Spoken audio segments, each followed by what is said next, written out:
सरपंच संतोष देशमुख हत्या प्रकरणातल्या तपासाबाबत एक मोठी बातमी आहे। विष्णू साठेचा मोबाईल शोधण्यासाठी सर्व आरोपींची पुन्हा एकदा रिमांड घ्या। संतोष देशमुखांचे बंधू धनंजय देशमुखांनी ही मागणी केली।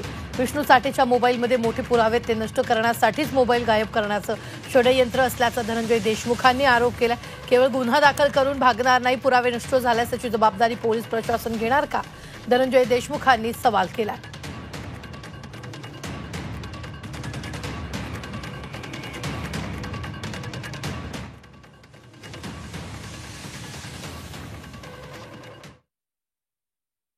हा मोबाईल घेऊन त्यांनी जर सगळे पुरावे नष्ट केलेले असले, तो मोबाईल टाकून दिलेला असला, तर याचा फारसा उपयोग आमच्या या प्रकरणामध्ये होणार नाही।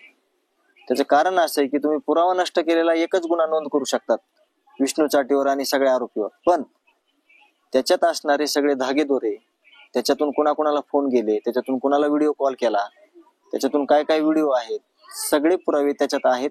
तर ते बाकीच्या सगळ्या पुराव्याची जिम्मेदारी पोलीस प्रशासनाने घेतली पाहिजे, डिपार्टमेंटने घेतली पाहिजे, अशी विनंती मी मुख्यमंत्री साहेबांना करत आहे।